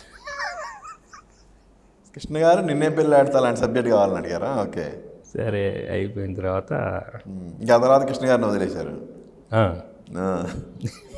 ఓకే, నేను ఏదైనా ఒకసారే పర్సూ చేయటం ఉండదు. మరి వేణుతో ఎందుకు వచ్చింది గ్యాప్? వేణు అంటే ఇప్పుడు వేణు అతను ఇంజనీరింగ్ చదివేటప్పుడు అతని క్లాస్మేట్లు, నా స్కూల్ క్లాస్మేట్లు వీళ్ళంతా రోజు మన ఇంటి దగ్గర రెగ్యులర్ మీటింగ్. వాళ్ళకి సినిమా ఇంట్రెస్ట్. బాంబేలో అతను ఇన్స్టిట్యూట్లో చేర్పించింది కూడా మా బ్రదరే. అక్కడే ఈ మా బ్రదర్ దగ్గరే ఉండేవాడు, వచ్చాడు. అంటే ఫ్రెండ్స్ బిజినెస్ చేయనంత వరకు బాగానే ఉంటుంది. బిజినెస్ చేస్తే నా డబ్బు నాది నడవాలి ఇలాంటివి వస్తాయి. అప్పుడు దాకా మనం ఇక్కడ చూసిన డబ్బు పెట్టగానే ఇలా అవుద్ది అనమాట. వేవ్ లెంత్లు కూడా కుదరవు. ప్లస్ నాకు తెలిసి ఏంటంటే అతను చెప్పలే నాకు ఏది ఎవరైనా ఇప్పుడు నాకేమి ఇంట్రెస్ట్ లేదు, వాళ్ళే బతికినాడు పెట్టుకున్నారు. వాళ్ళ వెల్విషర్స్ చెప్పుకుంటారు, నువ్వు కొత్త డైరెక్టర్ కొత్త అయితే ఎట్లా, ఇవన్నీ ఉంటాయి. అవి చెప్పకుండా రకరకాల ఇది అప్పటికి ఏమన్నా ఓపెనింగ్ దాకా వెళ్ళిందా సినిమా? చేసాం, 2 రోజులు షూట్ చేసాం. 2 రోజులు షూట్ చేశారా? టైటిల్ అదేనా మార్చిందా? అవునంటూ కాదంటూ. అవునంటూ కాదు. అది చాలా పోయిట్గా ఉంటుందండి ఈరోజు కూడా. అది మామూలుగా లవ్ స్టోరీ అంటారు కదా, అది story about love. Okay, love story కాదు, ప్రేమ గురించి కథ. అది చాలా మంచి ఫిలాసఫికల్గా ఉంటుంది. అప్పుడు వీళ్ళందరూ ఆ టీంలో ఉన్నవాళ్ళే, త్రివిక్రము, గోపి మోహన్, లయన్ కూడా. నేను ఆర్పీనే విజయవాడ వెళ్ళి, నేను ఆర్పి సునీల్. ఓకే, అది 2 days షూట్ తర్వాత ఆగిపోయింది అంతేనా? అది అంటే అవి జరిగినవన్నీ చిన్న చిన్నవి, కానీ అది ఒక స్ట్రైట్గా ఫ్రాంక్గా ఆనెస్ట్గా లేకపోవటం. ఓకే, ఆ కసితోటి నేను ఇంగ్లీష్ సినిమా తీసాను. ఇంగ్లీష్ సినిమా తీసారా? ఓకే, మీరు తర్వాత నువ్వు నా డైరెక్షన్లో నేను కూడా చేసానని చెప్పుకుంటావా? అవును, అప్పటికి హీరో కొత్త, డైరెక్టర్ కొత్త అని వచ్చింది డిస్ప్యూట్. మ్యూజిక్ డైరెక్టర్ కొత్త, మ్యూజిక్ డైరెక్టర్ పట్టు. కానీ తను చేసిన ఫస్ట్ సినిమా మరి డైరెక్టర్ కొత్తగా. ఎవరు కొత్త? నేను విజయభాస్కర్ గారు. విజయభాస్కర్ ప్రార్థన సినిమా చేశాడు ఆయన. ఒక సినిమానే, బట్ అది సక్సెస్ కాదు కదా అప్పుడు. సక్సెస్ కాలేదు, కానీ ఆయన రోజు మా సర్కిల్లోనే ఉండేవాడు. యాక్చువల్లీ మ్యూజిక్ రికార్డింగ్ అప్పుడు నేను అనుకునేవాడిని కొబ్బరికాయ ఆయన ముహూర్తాన్ని కొట్టాడని. కరెక్ట్ ముహూర్తానికి. అది కథ ఇదే కదా, ఆయన పాపము ఈ కథ చేయను అన్నాడు. వాడు చేసుకున్న కథ కదా, నేను చేయను. అంటే రకరకాల ప్రాబ్లమ్స్ ఉండేదండి. ఆర్పి పట్నాయక్ మ్యూజిక్ చేసినాక ఈ వద్దు పాటలు, ఆర్పి వద్దు, ఇవన్నీ కూడా జరిగేవి. ఆయన చాలా బిట్టర్ ఎక్స్పీరియన్స్. అది వాళ్ళ అమాయకత్వం, చైల్డిష్. ఓకే, అది ఆ పాటల తర్వాత వాడారు కదా, అన్ని పాటలు వాడారు. నీకోసంలో 2, మనసంత నువ్వేలో 1. ఓకే, ఏ పాట మనసంత నువ్వేలో? ఎవరినెప్పుడు తన వలలో, సీతారాం శాస్త్రి గారు రాసి. అది ఇంకోటి అయిపోయిన సినిమాల్లో పాటలు, చిరంజీవి గారి సినిమాలో పాటలు ఇవన్నీ తీసుకొని వీరు మన మధు మంతెన, రాజ్ కుమార్ వాడిది ఒక ఆడియో కంపెనీ ఉండేది. అవును, అందులో మిగతా పాటలు అన్నీ పెట్టి. మరి త్రివిక్రమ్ గారితో ఎందుకు ఆ తర్వాత జర్నీ? లేదు అంటే ఇప్పుడు నేను అటు వెళ్ళాను, ఇంగ్లీష్ సినిమా చేశాను, ఇంగ్లీష్ సినిమా వచ్చి చూశారు, ఇవన్నీ ఉన్నాయి. ఇంకా నేను జనరల్గా పెద్ద షూటింగ్లకి వెళ్ళటము అది ఉండదు. జర్నీ అంటే ఇంక నేనే ఇప్పుడు నేను ఫస్ట్ సినిమాకి పెట్టుకున్న ఉంటారు కదా టెక్నీషియన్స్, మళ్ళీ వాళ్ళని నేను టచ్ చేయను. ఎందుకంటే నేను చేసేది చిన్న బడ్జెట్. నేను నెక్స్ట్ సినిమా చేసే లోపల వాళ్ళ రేంజ్ పెరుగుతుంటుంది. వాళ్ళు మనకి 50% డిస్కౌంట్ ఇచ్చినా కానీ మనకి ఎక్కువే. ఇప్పుడు సుధాకర్ ఉన్నాడు, మధుమాసం చేసిన కెమెరామెన్. అతను బాంబేలో పెద్ద కెమెరామెన్, డైరెక్ట్ కూడా చేశాడు, నేషనల్ అవార్డు కూడా వచ్చింది. అతనికి అప్పుడు ఇచ్చింది ఒకటి, ఇప్పుడు అతని రేటు వాళ్ళు ఎంత లేదన్నా ఫ్రీగా చేస్తామని అభిమానంతో వచ్చినా కానీ మనం చేయించుకోలేం కదా. జ్ఞానశేఖర్, అది ఇప్పుడు కృష్ణ సినిమాలు చేస్తాం, జయకృష్ణ గుమ్మడి, అట్లా ఇంకా వాళ్ళు ఇప్పుడు చైతన్య ప్రసాద్ కూడా ఇప్పుడు నేను అడిగే పరిస్థితి లేదు. సో అలా ఇప్పుడు త్రివిక్రమ్ స్టేజ్ పెరిగినాక మనం ఇప్పుడు ఆ నలుగురు సక్సెస్ తర్వాత, అంటే అంతకుముందు అంటే ఓకే డైరెక్టర్గా కమర్షియల్గా కానీ ఏదైనా మీకు వైబిలిటీ ఉండదు అనుకోవచ్చు. బట్ ఆ నలుగురు సక్సెస్ తర్వాత చంద్ర సిద్ధార్థ్ అనేది ఇండస్ట్రీ మొత్తానికి తెలిసింది. సో అప్పుడు ఎలా ఆఫర్స్ ఎలా వచ్చినాయి, వాటిని ఎందుకు మీరు కరెక్ట్గా యూటిలైజ్ చేస్తారు? నాకు దాని వాల్యూ తెలియలా. నేను యాజ్ ఇట్ ఈజ్ రోజు సాయంత్రాలు ఏమైనా ఫ్రెండ్స్ 20-30 మంది ఉంటాం, కూర్చోవడం. నేనేం మారలా ఆ సినిమా సక్సెస్ తర్వాత కూడా. టైం వాల్యూ తెలియలేదు నాకు. అందరూ వచ్చేవాళ్ళు, ఇంకా వచ్చే జనాలు పెరిగారు. వాళ్ళతో కూర్చొని మా తమ్ముడు చెప్తానే ఉండేవాడు వచ్చి, ఎందుకు టైం వేస్ట్ చేసుకుంటున్నావు అది ఇది అని. అంటే ఇది నేను క్యాష్ చేసుకోవాలి ఈ సక్సెస్ని, ఒక ధీమా ఉండేది. అంటే చేయాలనుకున్నప్పుడు చేద్దాంలే అని. అది ఒకటి నేను సరదాగా అన్నాను. ఫస్ట్ ఇంటర్వ్యూ నేను ఆ నలుగురు తర్వాత రిలీజ్ కాలాయి. మీ నెక్స్ట్ సినిమా ఎప్పుడని అడిగాను. నాకు లైఫ్తో బోర్ కొట్టినప్పుడు అన్న. ఓకే, అది నిజమైపోయింది.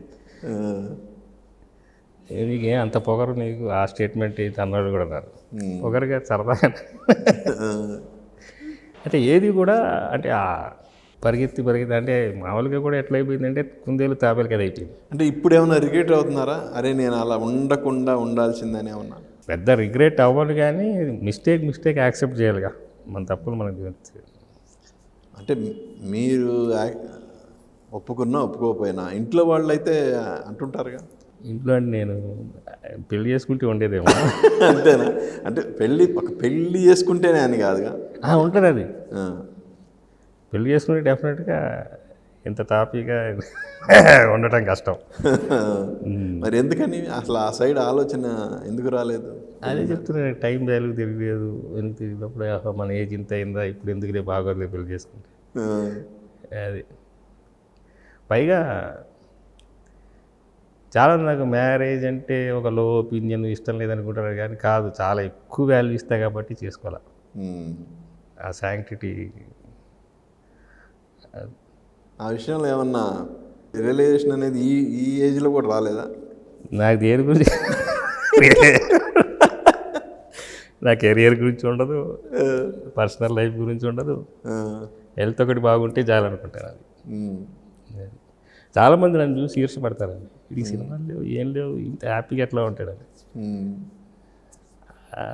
అలాంటిది నాకు కూడా ఒక 1-2 years చాలా ట్రాజిక్ ఇది జరిగింది.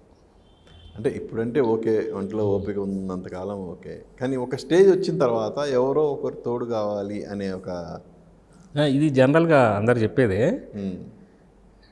ఇప్పుడు మనకు తోడు కావాలని ఇప్పుడు మనం చేసుకునే వాళ్ళకి కూడా మనం చేయాలిగా సేవ. మనకి ఆ బద్ధకం. ఎవరో అన్నారు పెళ్ళి ఎందుకు చేసుకునేదని, నాకు ఆన్సర్ లేదు. ఎవరో ఫ్రెండ్ అన్నారు, అయితే నీకు పెళ్ళి అంటే బద్ధకం అండి. చాలా డ్యామేజింగ్. సో ఇన్నేళ్ల కెరియర్ తీసింది పట్టుమని 7-8 సినిమాలు, కానీ అలా జీవితం అనేది ఎలా గడుస్తుంది? మీరేమి ఒక సినిమా హిట్ కాగానే తీసుకున్నది 75% డబ్బులు సరిగ్గా రాని సినిమాలే. మరి లైఫ్ ఎలా గడుస్తుంది? అంటే ఇవాళ రేపు అంత కాస్ట్లీ అయిపోయింది కదా. ఫ్రెండ్స్, తమ్ముడు, అంటే మీ ఫోర్ ఫాదర్స్ ఏమన్నా మంచి మూటలు సంపాదించి పెట్టేళ్ళారా? అవన్నీ అయిపోయింది. అన్ని కర్ర తీసారా? సినిమాకి కాదు, లేదు మామూలుగా కష్టార్జితం.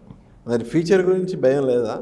ఎలా మనం అంటే లైఫ్ అనేది ముందుకెళ్ళాలంటే ఫైనాన్షియల్ సపోర్ట్ అనేది ఉండాలి కదా. ఆ విషయం ఇప్పుడు దేనికి భయపడపోయినా దానికి భయపడాలిగా. అంటే నేను ఫ్లైట్లో ఎంత కంఫర్టబుల్ ఉంటానో సైకిల్ మీద కూడా అంతే కంఫర్టబుల్ ఉంటాను. నాకేమి రెండు ఆస్వాదిస్తాను. ఏమన్నా మనం తినడానికి లేనంత అయితే ఉండదు. నేను మధ్యలో హిమాలయాలకు వెళ్దామని కూడా అనుకున్నాను. ఓకే,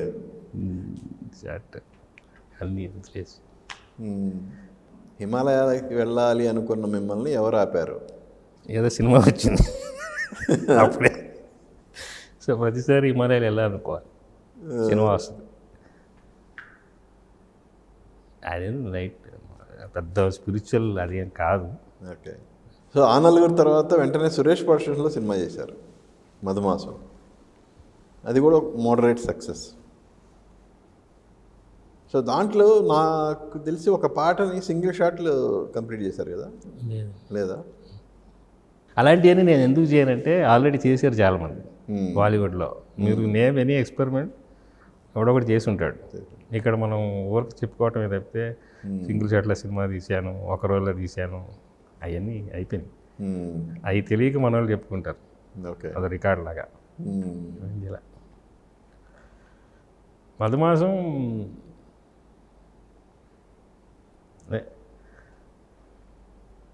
నాయుడు గారు ఒక రకంగా కాదనలేక అది ఒప్పుకున్నా. ఆ సినిమా తర్వాత చెప్పకూడదు కానీ కొంచెం ప్యాషన్ తగ్గింది నాకు డైరెక్షన్ మీద. అవునా? ఆ ఉండి ఆ ఫైర్ అది ఉంటుంది చూసారా. ఎందుకు, ఏ ఎక్స్పీరియన్స్ ఆ సినిమా? సినిమాకి సంబంధం లేని కామెడీ ట్రాక్ చేసి పెట్టడం, అది పెట్టడం కోసం ఫీల్ ఉన్న సీన్ తగ్గి కట్ చేయడం, ఆ సినిమా నాది కాదనిపిస్తుంది. అట్లా మనకి నంబర్ 1 పొజిషన్లో ఉంటామనుకుంటే నాకు ఆ వైర్ ఉంటుంది. కిందకి వచ్చితే ఓకే. సో ఆ తర్వాత ఇది సంగతి చేశారు అబ్బాస్తో. Tabu Abbas and Tabu. Tabu and Abbas. Tabu and Abbas. Okay. అది డిసప్పాయింట్ చేసింది కదా. అది యాక్చువల్లీ ఐడియా ఏంటంటే మనకి ఈనాడు పేపర్లో ఇది సంగతి కార్టూన్ ఉంటుంది కదా, ఆ ఫీల్తో చేద్దామని. సటైర్ ఆన్ సొసైటీ అది ఒక స్టైల్లో చేద్దామని ఒక లెన్సింగ్ తెప్పించి చాలా ఆర్డ్ కంపోజిషన్స్ తెలుగులో కానీ కొత్త కంపోజిషన్స్ తోటి అన్నీ న్యాచురల్గా అనిపించకుండా లైవ్ క్యారెక్టర్స్ తోటి కార్టూన్ ఎఫెక్ట్. అది డేట్స్ తీసుకొని మొదలెట్టేటప్పటికి వస్తుంది ఆన్ ద వేలెన్స్ అన్నారు. వారం రోజులైంది. వారం రోజుల్లో టోన్ మారిపోయింది. మేము షూటింగ్ ఆపుకోలేం కదా. మేజర్ సీన్స్ ఈ వారం రోజుల్లో వేరే మూడ్లో టోన్లో వచ్చినాయి. ఓకే. ఇంకా అది అట్లా కంటిన్యూ చేయాల్సి వచ్చింది. ఇప్పుడు తెలిసిన విషయాలు చెప్పినట్టు అనిపిస్తుంది. పైగా అది ఏమైందంటే మన వాళ్ళకి ఒక క్యారెక్టర్ని ఫాలో అవ్వటం అలవాటు. ఆ హీరో కానీ హీరోయిన్ కానీ ఇప్పుడు ఆ సినిమా ఏమవుద్దంటే తబుని ఫాలో అవుతుంటారు, తబు క్యారెక్టర్ని ఫాలో అవుతుంటారు. మన ఉద్దేశం తబుని ఫాలో అవ్వమని కాదు, మనిషిలో ఉండే గ్రీడ్ని ఫాలో అవ్వడం. ఓకే. ఇక్కడి నుంచి ఈ గ్రీడు వాడి దగ్గరికి ఎలా వెళ్ళింది, పోలీస్ డిపార్ట్మెంట్లో ఉంటే ఎలా ఉంటుంది, పలానా అలా దాంట్లో ఆ వ్యవస్థలోకి వెళ్తే ఎలా ఉంటుంది. ఇది యాక్చువల్ కాన్సెప్ట్. వాళ్ళు సడన్గా డిస్కనెక్ట్ అయిపోయారు. తబుని చూసి ఇంటర్వెల్ దాకా. దాని తర్వాత వాళ్ళు అనుకున్నట్టుగా కథ వెళ్ళదు. ఓకే. వాళ్ళు ఒక థ్రిల్లరు, చేజు, అడ్వెంచర్ ఏదో ఎక్స్పెక్ట్ చేశారు. మనం కొద్దిగా ఒక ఫిలాసఫీలో వెళ్ళాం. అది యాక్చువల్లీ ఒక అతను జర్మనీ నుంచి వచ్చాడు, జెఫ్ పోర్సెస్. అతను అమెరికన్ సినిమాటోగ్రాఫర్కి ఒక ఆర్టికల్ రాస్తూ ఇండియన్ సినిమా నాన్ బాలీవుడ్ అంటే, ఇండియన్ సినిమా అంటే బాలీవుడ్ అనే వాళ్ళందరికీ తెలిసింది. బాలీవుడ్ ఒకటే కాదు, there is Bengali cinema, there is Malayalam cinema, there is Marathi cinema. ఈ సినిమా ఇలా ఉంటుందని రాశాడు. తెలుగు సినిమా కూడా ఒక ఒపీనియన్తో రాసేసాడు. అనుకోకుండా తబు మూలాన ఈ సినిమా చూశాడు. చూసి అతను షాక్ అయ్యాడు. తెలుగులో ఇలాంటి సినిమా కూడా ఉందా, ఇలాంటివి కూడా తీసి సర్వైవ్ అవుతున్నారా అని నా దగ్గరకు వచ్చి ఇంటర్వ్యూ చేశాడు ఆయన. అది ఎందుకు తీశారు, ఎలా తీశారు, ఎలా ఆడింది, అదొక చిన్న డిసప్పాయింట్మెంట్లో ఒక ఇది. ఓకే. అలాగే ఇంకో పెద్ద క్రిటిక్ చెప్తున్నా, was fortunate enough to watch your film, అది ఇది అంటే నేను ఆనర్ గురించి చెప్తున్నాడేమో అనుకున్నా. ఆయన ఇది సంగతి గురించి మాట్లాడుతున్నాను. ఓకే. మళ్ళీ ఆయన ఎవరు, ఆస్కార్ అవార్డు హాలీవుడ్ డైరెక్టర్, ఈ లైఫ్ ఆఫ్ పై అని ఏదో చేశాడు. ఆయన తబు సినిమాల్లో ఇది సంగతి ఆయన ఫేవరెట్. ఆ విషయం తనే చెప్పింది అనమాట. ఆ మెసేజ్ నాకు ఫార్వర్డ్ చేసి. ఇలాంటివన్నీ ఉన్నాయి. అంటే ఏది కూడా నా ఫ్లాప్ అయిన సినిమా కూడా ఎక్కడో ఒకళ్ళకి నచ్చింది ఉంటుంది. అంటే సినిమా అనేది ఫ్లాప్ అయిన సినిమా ఎవరికో కొంతమందికి, అతి కొద్ది మందికి నచ్చడం కాదు కదా, జనాలకి బాగా నచ్చాలి, ప్రేక్షకాదరణ పొందాలి. అదే నేను ప్రతి సినిమా ఏదో మనం మేధస్సుని చూపించుకుందామని ఉండదు, కమర్షియల్గా చేద్దామని ఉంటుంది. మన సెన్సిబిలిటీస్ కొద్దిగా వాటిని కానీ ఆ కమర్షియల్ యాంగిల్ అనేది మిస్ అవుతూ వస్తున్నారు ఎందుకు? కరెక్టే, అది మనం ఎక్కడో ఇన్హరెంట్గా మనం కోరుకుందే జరుగుతుంది. నేను విల్ పవర్ పనిచేస్తుంది. నేను ఏదో సినిమా చూసి నాకు ఆ క్యారెక్టర్ హాంట్ అవుతూ ఉండేది. ఇట్లా నేను సినిమా చేస్తే ఇలా హాంట్ అవ్వాలి క్యారెక్టర్ కానీ ఎమోషన్ అట్లా అని కోరుకున్నా. అది ఆ నలుగురుతో నేను అప్పుడే కనుక నేను ఇన్ని కోట్లు డైరెక్టర్ కావాలి అంటే నా సినిమా ఇన్ని కోట్లు అని కోరుకోవాలి. అది చాలామందికి ఆ రూట్లో సక్సెస్ అయ్యారంటే వాళ్ళు స్ట్రాంగ్గా అది కోరుకున్నాడు. ఓకే, నేను ఐ బిలీవ్ ఇన్ దట్. కానీ ఒక విధంగా చెప్పాలంటే మీ తీసిన సినిమాల్లో ఏమో గుర్రం ఎగరావచ్చు అనేది కొంచెం మీ మెంటాలిటీకి ఎవేగా వెళ్ళి తీసిన సినిమా కదా. సో అది ఏంటి, ఫోర్స్ఫుల్గా చేశారా లేదంటే అదే యాక్సిడెంటల్గా చేసి? అది యాక్చువల్లీ కాంచి ఆయన సుమంత్ కథ చెప్పాడు. అది 2-3 నెలలు అవుతుంది, దాని గురించి రెస్పాన్స్ లేదు. నన్ను ఒకసారి మీకు సుమంత్ మంచి ఇది కదా ఒకసారి కనుక్కోండి అని ఫోన్లోనే వెంటనే ఫోన్ చేసి కనుక్కుంటున్నాను. ఇది కాంచి గారు చెప్పిన కదా అంటే, అదా అండి కొద్దిగా సెకండ్ హాఫ్ అది ఇదంటే వెంటనే ఇక్కడి నుంచి పక్క నుంచి మదన్ మీరు చేస్తాను చెప్పండి, మీరు చేస్తాను. అవునా, మరి నాకు నచ్చింది అన్న, అయితే రేపు కలుద్దాం అన్న. అక్కడి నుంచి మనం ఏదో మార్చుకొని ఏదో చేద్దామని అనుకున్నాం. కానీ ఆ సినిమాకి చాలా ప్రాబ్లమ్స్ లేండి, రకరకాల పార్ట్నర్స్ మధ్యలో గొడవలు, అది ఇంకోటి రిలీజ్ డేటు రోజు రిలీజ్ కాకపోవటం. మార్నింగ్ తేజ వీళ్ళందరూ ఫోన్ చేశారు కూడా, వాళ్ళ థియేటర్లో హౌస్ఫుల్ అయినాయి మార్నింగ్ షో, ప్రింట్ వెళ్ళలేదు. ఇప్పుడు మళ్ళీ థియేటర్కి వచ్చి అంత లేదు కదా, ఒకసారి రావటమే ఎక్కువ.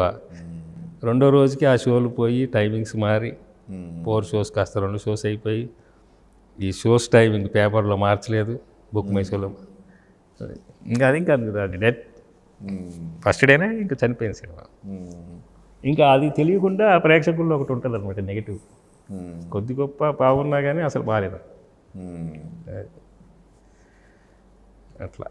దాన్ని కూడా ఏంటంటే యాక్చువల్ ఏదైతే సోలు చూశానో ఆ డిస్టర్బెన్సెస్లో చేయటం వలన అది మిస్ అయింది. అది ఇప్పుడు ఎట్లా అంటే ఒక డైలాగ్లో చెప్పాల్సిన విషయం 2-3 సీన్స్లో ఉంటుంది, 2-3 సీన్స్ అవసరమైన విషయాన్ని ఒక డైలాగ్లో చెప్పటం, అలా ఇంబ్యాలెన్స్ ఉంటుంది అనమాట స్క్రీన్ ప్లే. పైగా మన సుమంత్ కూడా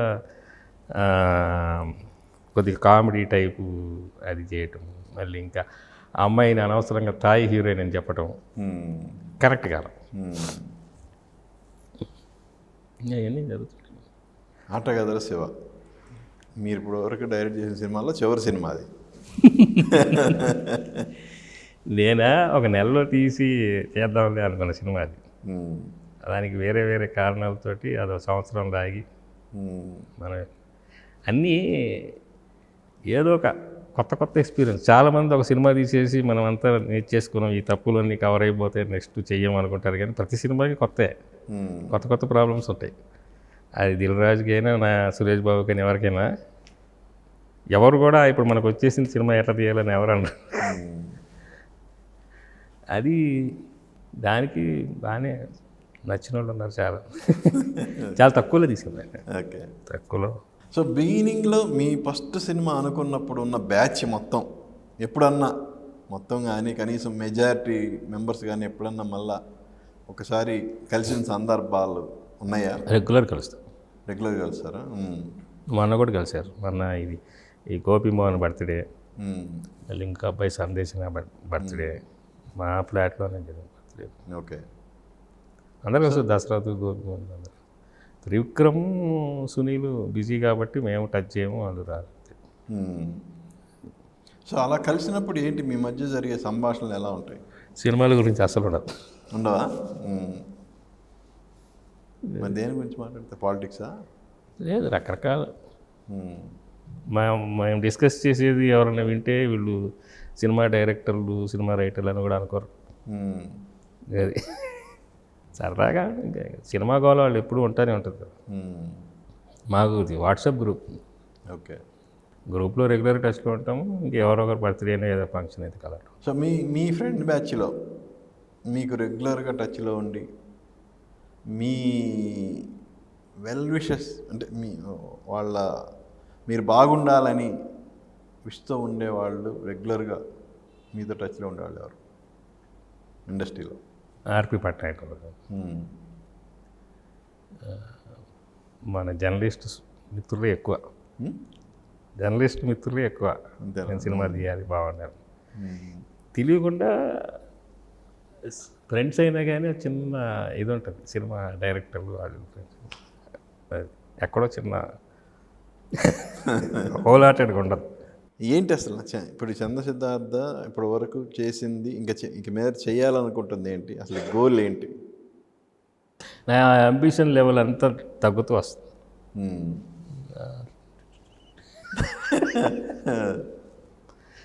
అంటే ఆ లెవెల్ మళ్ళీ పెంచుకోవడానికి మోటివేట్ చేసేవాళ్ళు ఎవరు లేరా మీ చుట్టుపక్కల? డబ్బు మోటివేట్ చేస్తే బాగానే ఉంటుంది, పేరు కాంక్ష ఉన్నా బాగానే ఉంటుంది. ఇంకేముంది లేదు, ఇంక నేనే సెల్ఫ్ కొట్టుకోవాలి. లేదు ఇప్పుడు ఫ్రమ్ దిస్ ఇయర్ గ్యాప్ లేకుండా. సో ఆల్రెడీ మీ అంతటి మీరు ఆ ఉత్సాహాన్ని నింపుకొని మళ్ళీ ఫైట్కి రెడీ. అంటే ఇప్పుడు మన కోసం మన సినిమా కోసం ఎవరు వెయిట్ చేసే అంత సీన్ ఉండదు. కానీ నేను రన్నింగ్లో ఉంటే ఎంతమందికి నేను అవకాశాలు ఇవ్వగలుగుతాను అనేది నాకు అదొక హ్యాపీనెస్. అది మిస్ అవుతున్నాము, అది మళ్ళీ మనం రన్నింగ్లో ఉంటే కానీ అనేది. అంటే ఓటీటీ వచ్చిన తర్వాత చాలా అవకాశాలు పెరిగినాయి చాలామందికి. ఇప్పుడు ఆ టైంలో కూడా అప్పుడు కూడా ఏమైందంటే ఓటీటీ అవకాశాలు పెరిగినాయి. నేను అప్పుడు అవకాశాలు ఇచ్చే పొజిషన్కి వచ్చాను. ఇది ఆహాలో నేను కన్సల్టెంట్గా ఉన్నాను. స్క్రిప్టింగ్, బడ్జెటింగ్ కన్సల్టెంట్గా ఉండి నేను ప్రాజెక్టులు ఓకే చేసి ఆ పనిలో ఉన్నాను. ఓకే చేసే పనిలో ఉన్నారు. పనిగా మీ స్క్రిప్ట్లు కూడా ఎందుకు ఓకే చేసుకోలేకపోయారు అంటున్నారు? అయింది, చేసాము. అది ఇంకా రకరకాల ప్రాబ్లమ్స్తో మరి చేయలేకపోవటం. మళ్ళీ నేను కూడా అది డెస్క్ జాబ్ అయిపోయిందని చెప్పి ఏది కొన్నిటికి లాజికల్ రీజన్ ఉండవు. ఏది ఎందుకు కాలేదు చెప్పలేము, చెప్తే బాగా. సో ఇప్పుడు మీ ముందున్న గోల్ ఓన్లీ ఇప్పుడు చేస్తున్న 2 ప్రాజెక్టులు? 3 యాక్చువల్లీ. 3? ఓకే. మళ్ళీ టబ్బుతో నాకు కంఫర్టబుల్ ఏంటంటే నాతో చేసిన వాళ్ళు మళ్ళీ మనతో చేసే ఇంట్రెస్ట్ ఉండటం. అంటే హీరోయిన్ వాంటెడా? అదే హీరోయిన్ వాంటెడ్. ఓకే. టైటిల్ ఏమన్నా అనుకున్నారా? అదే రిజిస్టర్ చేయాలి. అవునా? రిజిస్టర్ అయిపోయిందిగా. కథ రిజిస్టర్ అయ్యింది, టైటిల్ అవ్వాలి. మరి అదే మనం చెప్పాలవద్దు. మరి పులగంచి నారాయణను పాత్రికేయులు కలిసి చేసి. ఓకే. తన సబ్జెక్టా? వాళ్ళిద్దరు. ఎప్పటి నుంచి? అదా కలవాలా, తనతో టచ్లో ఉన్నాను. టాబుతోటి తను ఎప్పటి నుంచి అడుగుతుంది వాడు చేద్దాం మళ్ళీ. బిజినెస్ బాగుంది, మార్కెట్ హిందీ తెలుగు అన్నీ. అంటే ఇవాళ సినిమా అనేది కోట్లతో కూడిన వ్యాపారం. అంటే మీరు స్వింగ్లో ఉన్న టయానికి ఇప్పటికీ చేంజెస్ చాలా వచ్చినాయి. నేను ఈ సినిమా ప్రొడక్షన్ చేస్తూ చాలా అసలు నాయుడు గారు గుర్తొచ్చారు నాకు. మా కాలంలో మాట్లాడేవాళ్ళు కదా ఆయన, ఏమన్నా ఇంత ఇప్పుడు నేను అలా నా పరిస్థితి అది అయింది. ఒక్కొక్క రెమ్యునరేషన్లు ఇవన్నీ చూస్తుంటే అంటే ఒక మోస్తరుగా ఆడిన సినిమా ఈ హీరోలు కానీ డైరెక్టర్లు కానీ అసలు ఎక్కడో ఉన్నాయి రెమ్యునరేషన్. నేను అడగబోయేది ఏంటంటే ఈ స్టేజ్లో కూడా చంద్ర సిద్ధార్థతో సినిమాలు చేయాలి అన్న ఆసక్తి అటు ప్రొడ్యూసర్లో కలగటం సినిమాల్లో యాక్ట్ చేయాలనేది ఆర్టిస్టుల్లో ఉండటానికి రీజన్ ఏమనుకుంటున్నారు? తెలీదు. ఏమో నా దగ్గర రాసలేదు మరి, ఆ? నా దగ్గర రాసలేదుగా, కనెక్ట్ లేదు. ఆ. ఉంది నాకు తెలుసు, అమెరికా అక్కడ ఇక్కడ కూడా చాలా ఎక్కువ మంది ఉన్నారు అంతా, కానీ ఎక్కడో నేను అడగను, వాళ్ళు ఇతనే ప్రొడ్యూసర్ కదా చేస్తాడా లేదా అనేది ఇదొక ప్రాబ్లం అయిపోయింది. నేను ప్రొడ్యూస్ చేసేది ఏంటంటే అదేదో ప్రాఫిట్లు అంతా నాకే రావాలని కాదు, వేవ్ లెంతులు. నేను ప్రొడ్యూసర్స్ ఇప్పుడు ఒక విధంగా చంద్ర సిద్ధార్థ అంటే ప్రస్తుతానికి ఫేడ్ అవుట్. ఇప్పుడు చేయబోయే సినిమాలతో మీరు మళ్ళీ సక్సెస్లోకి రావచ్చు, అది వేరే విషయం. సో మిమ్మల్ని నమ్మి ఒక ప్రొడ్యూసరు ఇప్పుడు వచ్చి ఇన్ని కోట్లు ఖర్చు పెట్టి సినిమా చేయాలి అనే ఒక ఇంటెన్షన్ అనేది అతనిలో ఉండటానికి రీజన్ ఏమనుకుంటున్నారు? ఉందా నాకు తెలియదు. మీరే ఇప్పుడు 3 సినిమాలు చేయబోతున్నారు కదా, ఇయ్యి అంటే ఇవి ఏముంది, అది ఎంత బడ్జెట్ అన్నా కానీ అది వేరే విషయం. అంటే మినిమంగా క్రాఫ్ట్ తెలుసు వాళ్ళకి, ఒక కథ చెప్పడం తెలుసు వాళ్ళకి. సో అదేదో ఒక ఇప్పుడు చాలామంది అంటుంటారు, ఇప్పుడు కొంతమంది వచ్చే గ్రాఫిక్స్ ఇవన్నీ చూసి చాలా చిరాకేస్తుందండి, ఏం చూసి కాస్త నిజంగా రియల్ లైఫ్ దగ్గర ఉండే కథలు సినిమాలు చూడాలని ఉంది అనేది ఉంది. సో అలాంటి ఇంటెన్షన్ ఉన్నవాళ్ళు ఓకే, అలా, పైగా మనమేం కోట్లు పెట్టి చేయం కదా.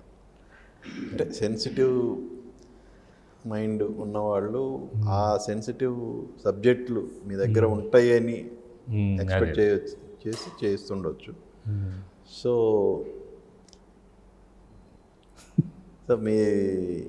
మీ నుంచి మళ్ళా ఆ నలుగురు లాంటి సబ్జెక్ట్స్ మళ్ళీ రావాలి అని ఎక్స్పెక్ట్ చేసే ఆడియన్స్ ఉన్నారు కాబట్టి మీ ద్వారా అవి డెలివరీ అవ్వాలని మనస్ఫూర్తిగా కోరుకుంటున్నాం. Wish you all the best. Thank you. చూశారు కదా చంద్ర సిద్ధార్థ్ గారితో మన స్పెషల్ చిట్ చాట్. మళ్ళీ మరో గెస్ట్తో మీ ముందుకు వస్తాను. మీ ఎన్ఎస్ఆర్ సైనింగ్ ఆఫ్. ఇప్పుడు ఒక షార్ట్ బ్రేక్ తీసుకుందాం. Welcome back.